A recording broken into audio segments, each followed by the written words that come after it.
60 নং জাতীয় সড়কের ধারে লরি ডাম্পার বেআইনিভাবে পার্কিংয়ের প্রতিবাদে বিজেপির জাতীয় সড়ক অবরোধ।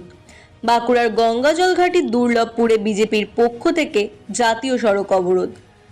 মূলত বাঁকুড়া রানীগঞ্জ 60 নম্বর জাতীয় সড়কের দুই পাশে অসংখ্য ছাই পণ্য বহনকারী ডাম্পার বেআইনিভাবে জাতীয় সড়কে পার্কিং।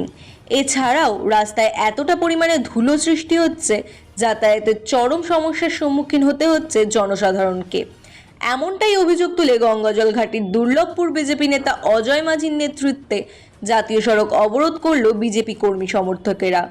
উপস্থিত ছিলেন শালতোড়া বিধানসভার বিজেপি বিধায়ক চন্দনা বাড়ি থেকে শুরু করে শালতোড়া মণ্ডল 4 বিজেপি সভাপতি অজয় মাঝি সহ একাধিক বিজেপি নেতৃত্বরা এই দিন জাতীয় সড়ক অবরোধ করেন। বাঁকুড়া থেকে মানিক কর্মকারের রিপোর্ট।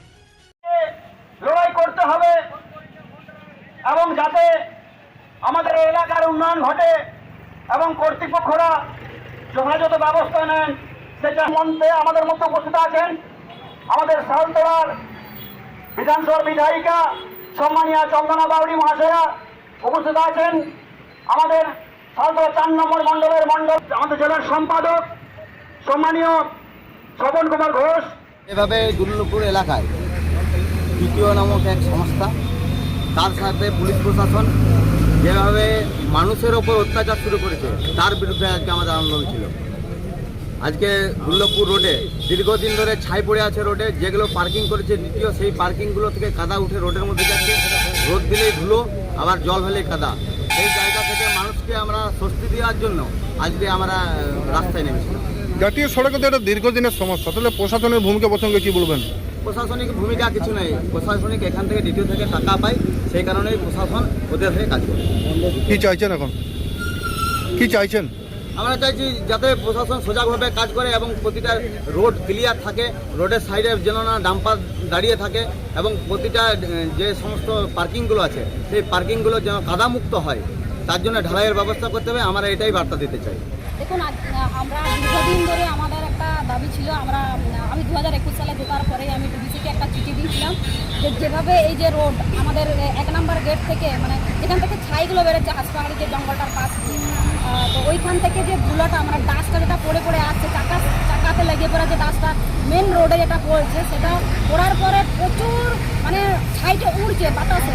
ওড়ার ফলে কী হচ্ছে, যখন কোনো সাইকেলে কোনো মানুষ আসছেন বা মোটর সাইকেলে কোনো মানুষ আসছেন, তখন কি হচ্ছে চোখে সেই ধুলাগুলো লাগছে। ধুলাগুলো লাগার পরে কী হচ্ছে, মানুষ সেই সময় চোখগুলো বন্ধ করার ফলে কী হচ্ছে, অ্যাক্সিডেন্ট হওয়ার ফলে অনেক মানুষের জীবন যাচ্ছে। এখানে বড় বড় 4 চাকা পর্যন্ত অ্যাক্সিডেন্ট হয়েছে। এখানটাতে মানে এত গাড়ি দাঁড়িয়ে থাকে, মানে এত বড় বড় ওই ছাই গাড়িগুলো, কয়লা গাড়ি এত দাঁড়িয়ে থাকে যে মানে দু সাইডে গাড়ি দাঁড়িয়ে থাকলে মেন রোডটা যেটা, সেই রোডটা একদম সরু হয়েছে, সংকীর্ণ। তো সেখান দিয়ে গাড়ি যাতায়াত করার যে অসুবিধা, সেই অসুবিধার ফলে প্রচুর অ্যাক্সিডেন্ট হচ্ছে। এই 1 নম্বরে গেটে অ্যাক্সিডেন্ট, দুর্লভপুরে অ্যাক্সিডেন্ট, আপনার লাগাপাড়াতে অ্যাক্সিডেন্ট, রাধামাধবপুরে অ্যাক্সিডেন্ট, অনেক অ্যাক্সিডেন্ট আপনারাই দেখেছেন আপনাদের চ্যানেলের মাধ্যমে। সাধারণ মানুষ, এলাকার মানুষ জানেন যে এইগুলো যাতে করে বন্ধ হয়, এখানে যাতে করে পুলিশ একজন করে সিভিক থাকেন এবং এখানে যে টার্নিংগুলো আছে সেই টার্নিংগুলোতে যাতে করে একটা করে গার্ডওয়াল দেওয়া হয়, সেই ব্যবস্থা করার জন্য এবং সাধারণ মানুষের সুবিধার জন্য আমরা এই আন্দোলন করতে আজকে বাধ্য হই। জাতীয় সড়কে দীর্ঘদিন ধরে বেআইনি পার্কিং এবং প্রশাসনের ভূমিকা প্রসঙ্গে কি বলবেন? দেখুন, পুলিশকে কি বলবো, পুলিশ প্রশাসনকে বলার আমার কিচ্ছু নেই, কারণ এখানের স্থানীয় মানুষ ভালো করে জানেন যে মানে ওই 1 নম্বর গেট থেকে আপনার দেউলির যে মোড়, সেই দেউলির মোড় বেশি দূর না, সেখানে দেখবেন আপনার 1 ভ্যান গাড়ি মানে 1 ভ্যান পুলিশ সেখানে মোতায়েন থাকে। কি না কোনো একটা গাড়ি হয়তো পেরেছে, সেখানে গিয়ে পরে টাকা তুলছেন ওরা।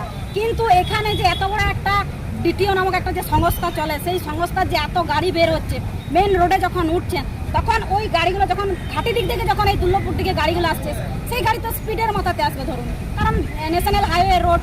আর যখন ওই দিক থেকে যখন আপনার ওই হাসবাড়ির থেকে যখন ছাই গাড়িগুলো যখন মেন রোডে উঠছে, তখন তো অ্যাক্সিডেন্ট স্বাভাবিক, কারণ সেই মুহূর্তে যখন গাড়িগুলো উঠছে সেই মতো অ্যাক্সিডেন্ট তো স্বাভাবিক হয়। ওইখানে তো পুলিশ থাকার কথা।